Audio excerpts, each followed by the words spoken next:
BFR Podcast, where we talk all things Chicago Bears every week. We have a great guest today, as always, Rishab from DaWindyCity Productions on YouTube. He is a great Bears fan. He's a great follow on Twitter. We have a great conversation for you guys here in a moment. But Ficky, man, how you doing? Man, I'm excited, especially since Rishab says he's dropping a new hype video. Like, come on. I know I got to wait months, though. You need to hurry that process up. But I'm really excited and excited to share the conversation we had with him. Absolutely. Well, let's hop right in, and then we'll see you guys. All right, so we have Rishab from DaWindyCity Productions on YouTube. Rishab, thank you for joining us today, man. We do appreciate it. How you doing? I'm doing pretty good, man. How about you guys? Thanks for having me on. Absolutely. I mean, I'm doing pretty good. How about you, Figgy? I'm good. We got OTA clips to talk about, so I'm excited. Yeah, but anyway, so DWC, obviously a lot of people know you. You're pretty prominent both on Twitter, especially YouTube. But can you just go ahead and tell us a little bit about yourself, how you got into, the Bears in general, and then what you're currently kind of working on? Yeah, so I started this channel probably like in 2018. So it's been a good 5 years now. I started it back in college. Just posted like a highlight reel out of nowhere, which I made when I was home from spring break. Had nothing else to do that day, so I just threw a bunch of clips together to some random songs, and the first video just completely blew up. So after that, I was like, yeah, shit, I might as well just keep on making more videos. So that's kind of how it just started. It was kind of by accident. I never really planned to do YouTube or anything. I've always been a big Bears fan though, back since I was a kid. I grew up in the Chicago area, so big Chicago sports fan. My parents are big Chicago sports fans as well. Obviously remember the 2006, Super Bowl, which is probably my earliest memory of, watching any sports. So ever since that moment, I would say I've been a big Bears fan. The Bears are probably my favorite team out of any sports because I love football the most. But yeah, so the YouTube thing is still going on. I'm still doing YouTube right now, even though I'm done with college now. But I actually have a new podcast I'm working on as well with Deeks View on Twitter, if you guys know him. So we started that podcast a few weeks ago. Yeah, thank you. We had Dave on our podcast too, but it's going pretty well. We're going to continue that throughout the season, and I'm just working on other videos throughout this year, and hopefully a hype video too pretty soon for the 2023 season. Yeah, we need that. We need that Absolutely. pronto. Yeah, I mean, I think the thing.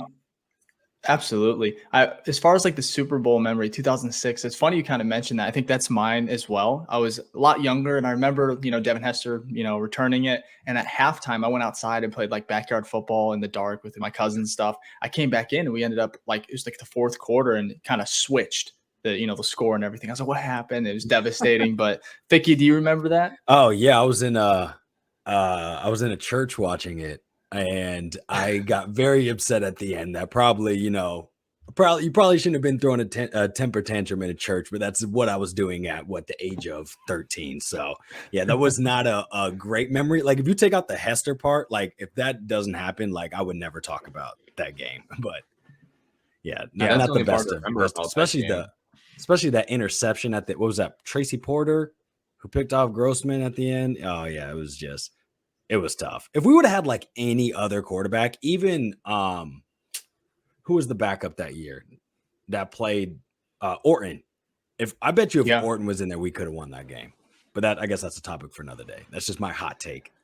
I bet if Justin Fields is in there, we win that game. Well, yeah, easily. Different era, Come on now. That defense was dominant. People forget we literally rode that defense into the Super Bowl. And it was raining, so I mean, Justin would have just ran. I mean, would have been fine. Anyways, though, but now we're going to speak of Justin Fields. OTAs, the second practice that's open to the media, happened today.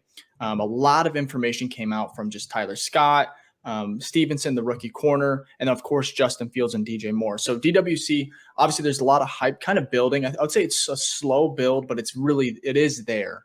What do you make of it? Are you excited as well? What are your expectations as well for DJ Moore and Justin Fields?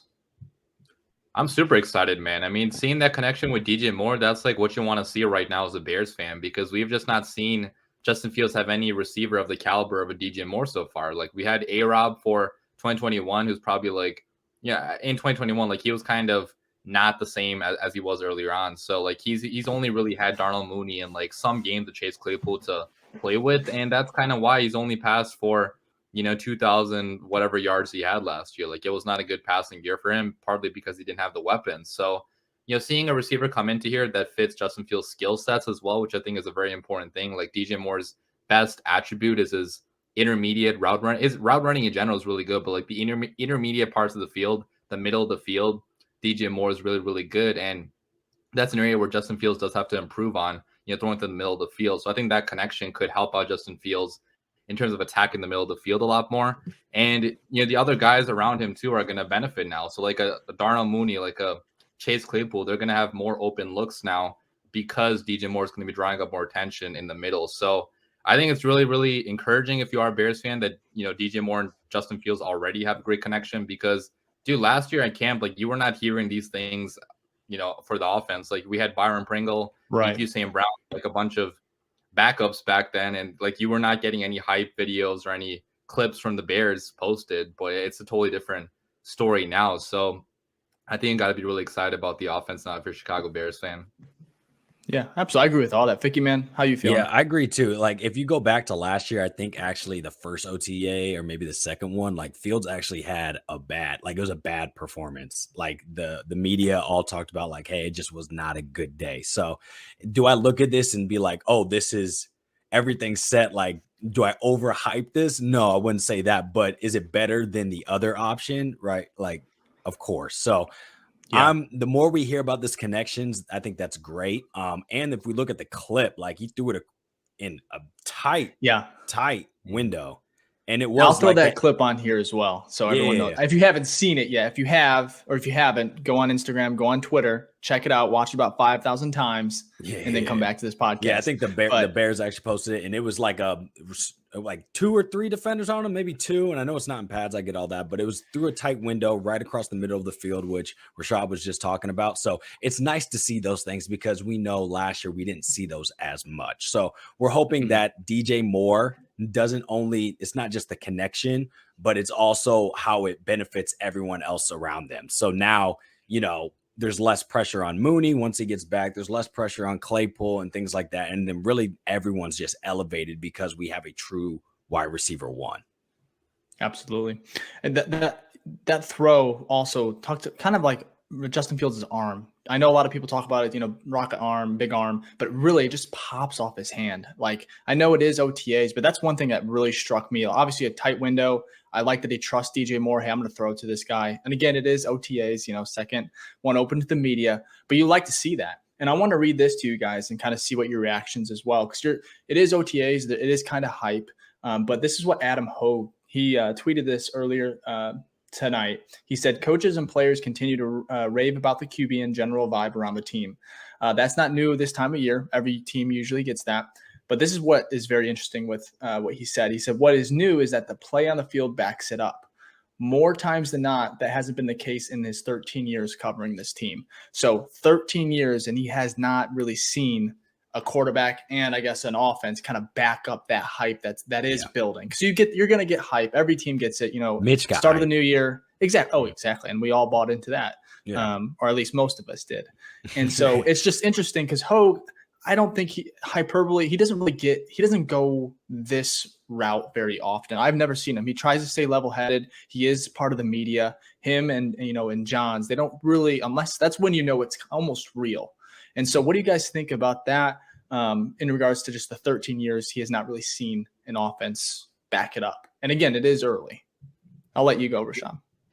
Yeah, I mean, it's telling the truth. Like we've not had good quarterbacks really ever. I mean, like kind of stuff. We bought into the Trubisky hype for a little bit. I've made multiple Trubisky hype videos too, but like deep down, I think all of us knew that Trubisky was not at the level where he could be viewed as like being an elite quarterback, right? Like maybe he could have been like above average or whatnot, but we've just never seen stuff like this. And again, it is only like OTAs right now, so again, you don't want to be taking too much away. You have to wait until the game start, until preseason starts, until the actual, week 1, week 2 starts. But it's very, very encouraging, man, if you are a Chicago Bears fan. And it's also like you saw this stuff already out of Justin Fields in college football, which you can't really say about the other quarterbacks we've had. Like Justin Fields dominated in college football when he actually had a proper supporting cast around him, which so far he's not had at the NFL level. So it's common sense to think that, when he's actually going to have a better supporting cast like he does right now, like a DJ, having DJ Moore, having Chase Claypool, Darnell Mooney, hopefully a better offensive line. Like now we're actually going to see the passing ability out of him, which I think is his best trait. I know that a lot of NFL fans, around America, like they view Justin Fields as a run first quarterback, but at Ohio State, that was not his game at all. Like I think Trevor Lawrence actually had more rushing at Clemson than Fields had at OSU because he didn't run with the football as much. So I think we're finally seeing Justin Fields unveil that, passing ability of his, and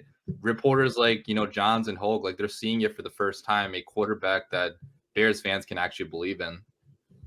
Yeah, I think it's interesting. We had Theo Ash of the Stay Hot podcast on. He said that this is kind of like a rogue Fields, where he actually had to do everything himself. He was the weapon. And so in Ohio State, he was not a runner. He was passer first, and he had a lot of weapons. And now, this year, it's very similar to Ohio State. Obviously, I think it's a little different, college, NFL, but the weapons he has around him, from the tight end room to the running backs, and of course the wide receivers, it's a lot better better scenario for him since his first 2 years in the league. And so, Vicky, how are you feeling on that? Yeah, I agree with both you. And I kind of look at it again, kind of going on my sentiment on my last statement, is that I'm glad it's just not the opposite that we're hearing, right? Because you see that he has these wide receivers, and it's just glad that we're not hearing, oh, he's missing all these throws, right? Because Mitch had some wide receiver, had some weapons, right? And he still would walk out of practice, or what the media would put out was like, yeah, it didn't build confidence in that the quarterback was that guy. So I'm just happy to see that this is the second OTA where it's like, yeah, we're seeing some consistencies here, which really raises his floor, for his third year, which is what I think most of us is excited for. So I'm just hoping that this just continues on. Obviously, we know, just like any other human, you're going to have bad days. There's going to be an OTA, or there's going to be a mini camp where it's just not his day, but we want to see him stack up more of those like great media days, right? Where they're talking positively about Fields than the negative ones. And I think in the past, we just haven't seen that consistency or that high frequency of like, yeah, this was a good day. This was a good day. This was a good day. So. Yeah, I agree with that. I think that's one thing I was kind of interested in when that first practice, took place with the media. It was great to hear those reviews. And then I was like, how is today going to play out? Is it going to be the complete opposite? Because we're all kind of used to that, Trubisky, Nick Foles, like Andy Dalton, just be up and down, we're very, it is kind of encouraging just to hear that. Now I want to kind of play a game because there are some storylines right now going in kind of OTAs. So I'm going to kind of just throw out a storyline, and then Rishab, if you want to start each time, and then I'll go over to Ficky, and just let me know if you're worried or not and why. Okay. So I'll keep it easy. We'll start with, let's see here, Justin Fields. We'll stick with Justin Fields. He had an interception today. Rookie, I think it was Stevenson, right? I believe. Yeah, I think Tyreek Stevenson had a great interception today. Obviously, some fans, may overreact. Rishab, how do you feel about that? I'm happy for Tyreek Stevenson. Like, we already saw Justin Fields make plays today and yesterday, so I'm not really worried about the offense right now. I'm happy that the defense got something, right? Because if the defense got nothing, that probably means the defense is going to suck again this year. So pretty happy that Tyreek Stevenson did get a pick. I think that, and he's actually he's getting first team reps as well since Jalen Johnson's not there, which is encouraging. Yeah, and he's going to start probably, no matter what, because on the opposite side of Jalen Johnson, like we still have a need at CB number 2, unless Kindle Vildor, plays it, which I don't think he would at this point. So, I'm happy for Tyreek Stevenson, though. Like he has a very high ceiling, as we know. So, absolutely. Ficky? Oh, I'm not worried at all. Like, all the great quarterbacks throw interceptions, and if you're going to start throwing interceptions, you want to do it now. This is what OTAs is about, mini camps about. It's about getting out all these kinks. So go ahead and throw your interceptions. As long as you can bounce back from that and throw, a great pass, or you do a great drive and 2-minute drill, whatever it is, we'll be fine. Yeah. Now that was an easy one. Okay. I wanted to start it easy. I agree with both of you. I think I tweeted at somebody because someone commented, about the interception. I said, those are going to happen. It's part of football. I'd rather have, a few touchdowns and one interception every single time. But you can't eliminate turnovers. But now the next one is a little bit more interesting. Nate Davis, we signed him this offseason. He's still not here. I presume he's not been here at all, because you would think he would be here by now. The media would have seen him today. So he is not here. There's no reports kind of what's going on. It could just be smoke. He could just be on vacation, like I mentioned a few episodes ago. But Rishab, are you worried? Maybe a little bit, because obviously, even though it's voluntary OTAs, like you want everybody to be there. Like Eberflus is the type of coach that's gonna want guys to be there, even if it's not, mandatory. But at the same time, he's also a vet. So like he already has experience. He's already been in the same type of system, the same type of scheme. So if he doesn't show up to mandatory OTAs in a couple weeks, then I think it's a big deal that, you know, a vet is not showing up to this. But at the time being, like, I'm not like overly concerned about it. But it obviously would have been nice to have him here for sure. Yeah. Vicky? Yeah, I mean, I agree exactly with Rishab. It's like if it's a scale 0 to 10, 10 being like the most concern, I guess I have to be a 1. Like it can't be 0 because you want everyone there. But Nate Davis is a veteran who's been in this wide zone scheme in Tennessee. So it's like, you know, you want him there, but it's not like a rookie who's never touched NFL grass before. So you're just hoping he's there by mandatory. And if he is, like, no one's going to talk about this ever again. So it's interesting you said that because Cody Whitehair, in his interview today, he met with the media. He did say that, I think he talked about Nate Davis, and he mentioned the same thing you just did, that, you know, he played the same scheme in Tennessee, you know, so he's not worried. However, he did, like I said, he did sign a $30 million contract, $19 million guaranteed for 3 years. It's just interesting that he's not there and some of the vets are. So who knows? But we'll move on to the next topic. Again, this one a little bit easier, but Chase Claypool, he did not practice today. It was I think just a soft tissue injury, not an injury, but just he's been having issues with it. So Rishab, are you worried at all? Not really. I mean, I'm not a doctor, so like I can't really say like if it's a bad injury or not. But I mean, it's really early right now. Like the season doesn't start until September, whatever. So I'm not really worried right now at this point.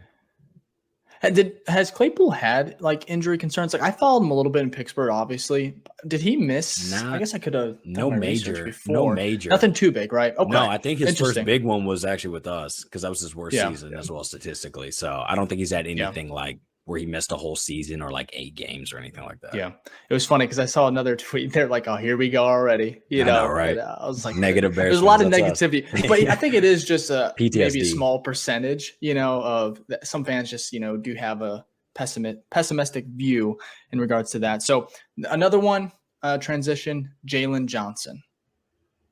Oh, you don't want my take? You don't want my take? Oh, Dave? I thought you had a similar take. No, I did. I was actually going to say, Rishab, you're taking all my goddamn answers. But no, it's the same thing. I'm not worried, because we don't know the severity of the injury, right? If it's even considered an injury or more of a rest. So we just got to play it out and see what, how severe it really is.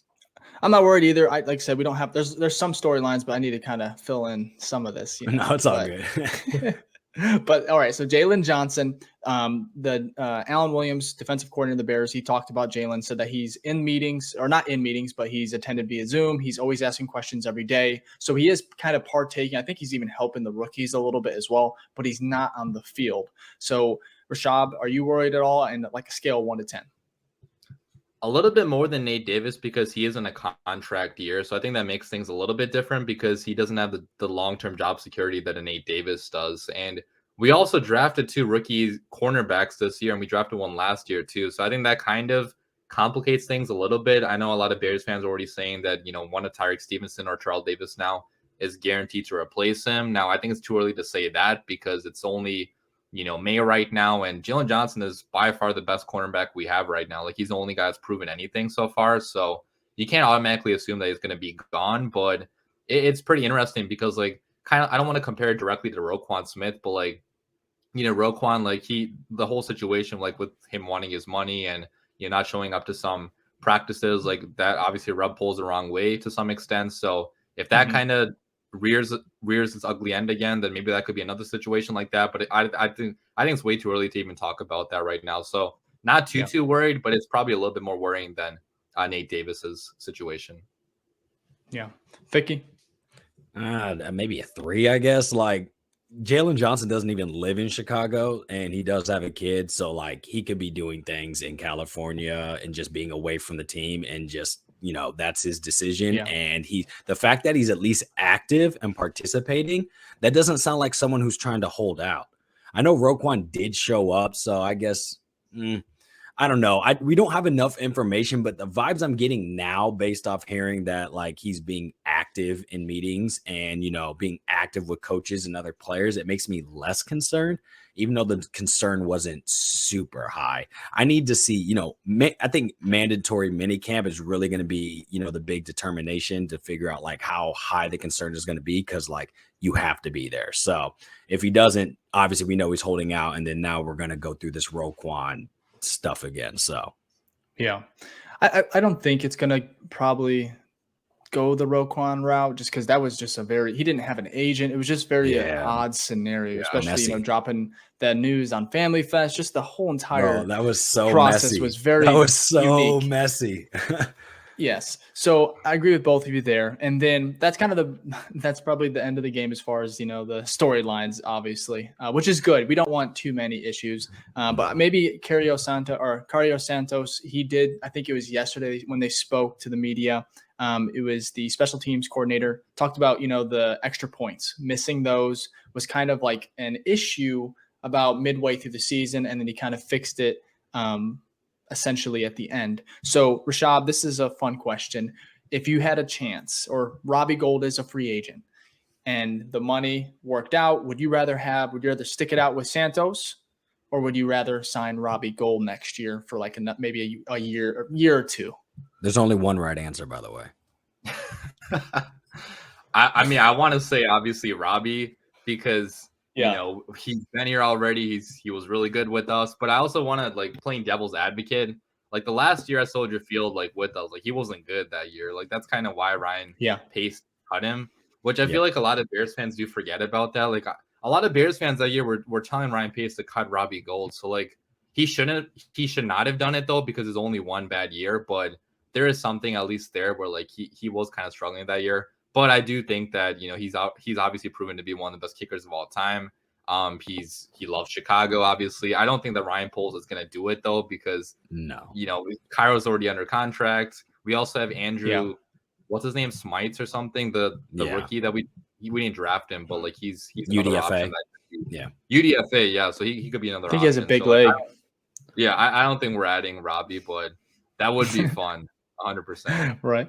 Yeah, you made a good point, because I talked about this last one of our past episodes, and it's like I say no, right? Like we forget about Robbie having that bad year because of how he got treated, right? So then we're almost like we forget that, we know that, and then we just hold him up to where he is, which is fine. Like we all love Robbie Gould. Why would you try to ruin that story or that legend? You know what I mean? Like if he comes back on his second tour, is just garbage. Like then the statue of Robbie Gould's not getting built anymore. So I'm more like, let me just have that nostalgia personally from a selfish standpoint, and just let, you know, enjoy those years that we had. There's normally also when people come back for a second tour, they don't do as well either. So I'm fair. I might be the only one on that island, but I'm like, keep Robbie Gould away from Chicago. Not literally because he lives there, but like he should not be on a Bears field. I just think it would be a fun story. You know, I just envision like the Bears winning the Super Bowl. Robbie's making big kicks. It just comes full circle, you know, very, very out there. Yeah. How long is he Dreamer, right? Kick for? Yeah, I know, right? Maybe 2 or 3 more years. But anyway, Santos, I really hope he does. Like I said, I think our special teams coordinator said that he was a top 5 kicker last year. And you kind of agree. His numbers were good, except for the extra points. That's really the only flaw. And then obviously he doesn't have the biggest leg. You know, he's not Justin Tucker. He's not, you know, hitting it from the logo. But here's I do a question, like him. Dave. Actually, I have a question for both of you. Would you rather have someone who misses PATs, right? Or would you rather have someone who, or let's put it this way, let's say Cairo, obviously not a deep leg. So you'd rather have someone who's like very, very accurate under 50 yards, right? But will miss PATs here and there. Or would you rather have someone with a big leg, it's real good from 50 plus out and makes all their PATs, but some of those bunnies he kind of misses? I'll let you go, Rishab. I'd go with accurate under 50 yards. I mean, we already went through the whole Cody Parkey thing, but he could not make that 43-yard kick. And you obviously had 10 more kicks within 50 yards. So like I can't believe you just said that name on this podcast. I did the same thing. I did the same thing like 2 episodes ago. No, I think I agree with you. You don't want to miss those chip shots, you know, the 40-yard field goals. But at the same time, I would rather have Justin Tucker. You know, I want a guy who can do both. Yeah, I mean, he's the number 1 kicker though. So God, I would get a Tucker jersey in a heartbeat if he was on the Bears. You know, realistically, realistically, though, we shouldn't even be worrying about a kicker. Like, give me touchdowns. I don't care if you miss 2 PATs if we score 5 touchdowns. Like, what's 2 points out of 35? You know what I mean? Like, so yeah, it is good. Like, I like Cairo for where he's at, but like, I'm not the real concern is marching down the field and getting 6. You know what I mean? So I guess I'm not too concerned about it. Yeah, but it is frustrating. Like when you have gone a great drive and it's just like, oh, you missed the extra point. Especially if it's like an opening drive, it's like 6-0, and you're like, what are we doing here? You know? Yeah. But anyway, so to kind of go back to OTAs, I thought that was I thought this is interesting. Tyler Scott apparently has been building some chemistry with PJ Walker, you know, when he's in the second team. So I don't know how many first team reps he's getting, but it is interesting with Bayless and that receiving room. It's going to be a fun competition come training camp. So Rishab, first of all, what are your thoughts since we drafted Scott? Do you think he's going to break the rotation? Do you think he's going to take maybe the Bayless's spot? And then also his connection with PJ Walker as of recently. Yeah, I don't think he's going to get like too many snaps this year, obviously, because he's probably going to be number 4 receiver, unless injuries happen, which, you know, knock on wood, hopefully they don't happen. But I think a lot of Bears fans have already written him to be Darnell Mooney's replacement, but I think that's a very lofty expectation to put on him when Darnell Mooney, you know, obviously was drafted in the 5th round, but like he came up out of nowhere to produce, you know, much more than most 5th round picks do. And he's already proven to have a good connection with Justin Fields, already had a 1K yard season under his belt. So I'm pretty optimistic about him long-term. Like maybe eventually he could sneak into the starting, you know, rotation if injuries happen or whatnot. And he still probably is going to get some playing time, like here and there. Like he's probably going to take Velus Jones' spot as like the number 4 guy, or like EQ St. Brown is not going to play whatsoever because now we have so many guys ahead of him. So he's still going to have like some plays here and there, but probably nothing like too crazy, I'd say, in year 1. Yeah. Vicky, how you feeling I actually had a question for Rishab. So you think the depth chart is going to go Moore, Mooney, Claypool, Scott, Velus, St. Brown? I mean, eventually, yeah, maybe not right away because, yeah, the vets usually do get the nod early on. But I think by like week 4, week 5, like he's going to prove it in camp and in practice, right? Because a lot of people said he could be drafted in like round 2 or round 3. Like he was pretty good in college. So yeah, I think he has the talent to be the number 4 guy behind those guys. And we already know that EQ St. Brown and like those guys are not good enough to be on the field most downs. So I'd rather go. Have we given up on Velus? I guess that's the real question there. Well, the thing with Velus is like he's never going to be like a every down type of guy. Like he's more of like a gadget type of guy. Mm-hmm. So like he's still going to be on the field every once in a while, but I still think he was kind of probably a reach in the 3rd round. But he's going to provide us with like return value probably if he doesn't fumble the ball, because he actually had the third highest average kick return yardage in the NFL last year, which is, I mean, that's crazy. Like that's really good for a rookie. So if he has the ball security down, like he's going to change games, returning the ball. Did he fumble on kickoffs? It was definitely punts. Like it was punts was the issue. Okay. I was going to say, I don't think he fumbled on a kickoff, but yeah. He fumbled like I think down more, that'd be nice. However, we're not getting DJ Moore if he doesn't muff those punts. That is true. Thank you for muffing. So, because those like 2 games, right? He kind of cost it a little bit. Yeah, that adds his value a little bit. It's an interesting. Yeah, I think it's definitely reaching the 3rd. It kind of. I wonder if maybe Poles is just wanting a weapon for Justin and someone that might be more, pro ready. And Velus, I don't know. That's a different, topic for another day. But I am excited about Tyler Scott. Now we're going to move to like the one spot that is, I think most Bears fans are very concerned about. It's the edge. And we'll kind of end it with this. But I think there was a quote today from Matt Eberflus where he said, we are interested in a lot of free agents. So kind of obviously got the ball running. Yeah, right. So Rishab, who out of all the edges right now, I guess I can give you 3. I think you actually mentioned 3 here. Leonard Floyd, Frank Clark, and how do you say Yannick? Yannick Ngakoue. Mess that up. Yannick Ngakoue. Yeah. So I guess any of your edge players, are you hoping that they sign 1 or 2, or who would be your one like signing right now? Would be like, okay, thank God, as far as the edge kind of class goes right now. Yeah, well, my dream is obviously trading for Chase Young, but that's not very realistic right now. Even Montez Sweat, like if we could swing a trade for those guys, I mean, that could put the Bears as like maybe even competing with the Lions at that point, right, to win the division, because edge is like our biggest need right now. So if we fill that need in, that'd be awesome. But obviously not very realistic. But as for like signings, I want to say Yannick Ngakoue because like he had the sack production last year. He's always had good sack production, but his run defense was like really, really garbage. Like he's one of the worst run defenders in the NFL. So like I'm kind of questioning if Eberflus is going to be okay with a bad run defender, but I still feel like his sack production still warrants like signing him on like a 1-year deal, right? Because even just like rushing the passer like straight up, like he could still provide you with a lot of value. And we already added interior guys and like linebackers to help stuff the run. So I don't think it's going to be maybe as big of a flaw if he's not that good against the run. And we just need guys that can get sacks because last year Jaquan Brisker he led the team in sacks. And like right now, like that could be the case again. Unless yeah, most likely. That is crazy that he led the team in sacks. Wasn't Roquan top 4, top 5, and he played only like only played half the games, 6 or 7.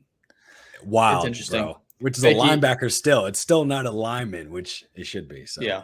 Who would be your dream signing outside of like? Well, actually, hot take. I would rather go Montez over Chase. More production, maybe not as high as the ceiling, but like he had a really good year last year. Yeah, less injury concerns. So I'd definitely go Montez Sweat there if we did that trade, and probably the market value might be less. So it might, I don't know. We might get a better deal on that.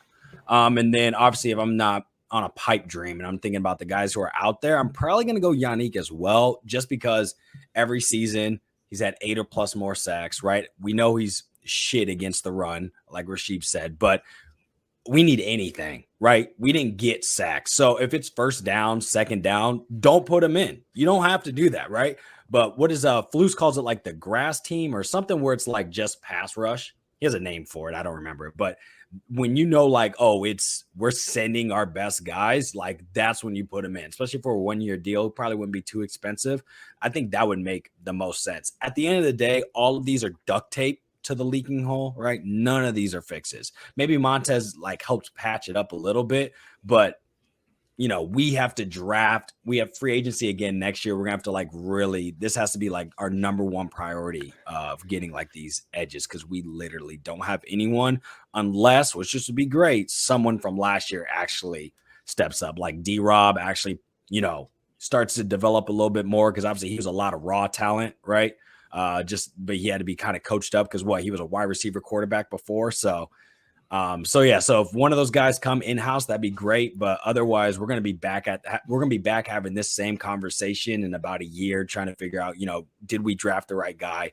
Did we pick up the right guy in free agency? Because none of these are like a true answer. Yeah.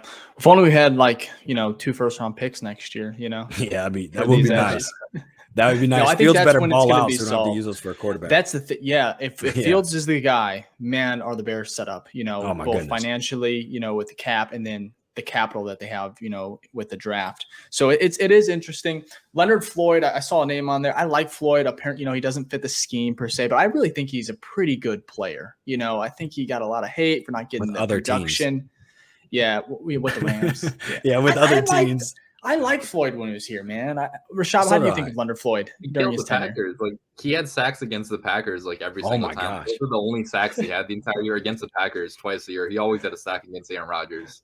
So no, I mean, I agree with you. Like I'd be okay with bringing Leonard Floyd back. I think he was underrated as a Bear. Obviously he thrived more with the Rams because he had Aaron Donald there in the interior. But even last year, like Aaron Donald missed most of last year. He still had 9 sacks. Leonard Floyd still had 9 sacks. So I still think he could be a big upgrade right now. He'd probably be our best pass rusher, without a doubt right now, which that's not saying that much, obviously, but still, like, I'd be okay with, getting Floyd as well. Yeah. And then Frank Clark is another one you mentioned, which I like him. He's, I believe, a little older, or he's 29, which is not that old. I mean, it's old. Yeah, but it's like a year older. He was like in his 30s. Yeah. Yeah. So he had 5 sacks last year in 15 games. Interesting, 58 career sacks, though. So, I mean, that would be a fun. Most of his stuff comes in the playoffs. So like he's great that'd be something great to pick up if you're like, we're definitely making the playoffs. Like we're on a run. Like let's get Frank Clark because he's gonna ball out. We don't even know if we're gonna be there. So like if we're paying for Frank Clark and we're getting like 3 sacks, I'd rather just go with Travis Gibson. You know what I mean? Like, there's no point to pay that type of money for someone who's not going to give if we're not a bona fide playoff team. You know, so yeah, that's my. I'm high on Gibson, especially last year. Going into last year, I'm shocked at a little disappointed in the season that he had, but also that defense. They kept Robert Quinn was gone. Roquan was shipped off. That defense was just changing, and that pass rush was just non-existent. So he didn't have a lot of help. What's your expectations for Travis Gibson? Like, what's a successful season? Ask you, Rishab, but like if Travis Gibson, like sack number wise. Yeah, I mean, I'd say like 7, maybe 7+ sacks, right? Because I think to be extended by the Bears, he has to have at least like 6, 7+ sacks. Back in 2021, he had 7 sacks, I believe, that year. He was a rotational guy that year because we had Mack and Quinn that year. But the Bears are high on him too. Like I don't know if you guys saw the quote from I think Matt Lombard or somebody on Twitter. Like he said that the Bears are reportedly high on Travis Gibson, which I'm not totally sure if like that's true or not, but it could be, right? Because they didn't add anybody yet at edge. So like maybe they're just banking on Travis Gibson having a better than expected year. And they also, I mean, we didn't talk about DeMarcus Walker at all either in this episode. Yeah. But like even DeMarcus Walker, he had like 7 sacks last year. He's on the upswing of his career. He's super athletic. He's kind of like a tweener. He could play 3 technique too, for the Bears. So that could be another guy that maybe like a Akeem Hicks type of signing that he, does better with us when he finally gets a chance to start somewhere. So that was our low-key signing. Him and Nate Davis. They just didn't get talked about. I think Nate Davis is a little bit higher, but I'm like 7, 8 sacks kind of growing into your peak. I will take that. Like, that's not like, oh, wow, you're a superstar Pro Bowler. Of course not. That's like you were consistent enough. That's a sack every other game. I would take that. That is a great point, Rishab. And then the interesting thing is if he is on the upswing and he has a very good season, then you have Gibson who kind of bounces back because he did have 7 sacks in 2021, which I honestly kind of forgot about a little bit, especially after last year only having 3. But with such an influx of the, players coming in, the defense, the talent really wasn't there that was surrounding him in his first 2 years in the league.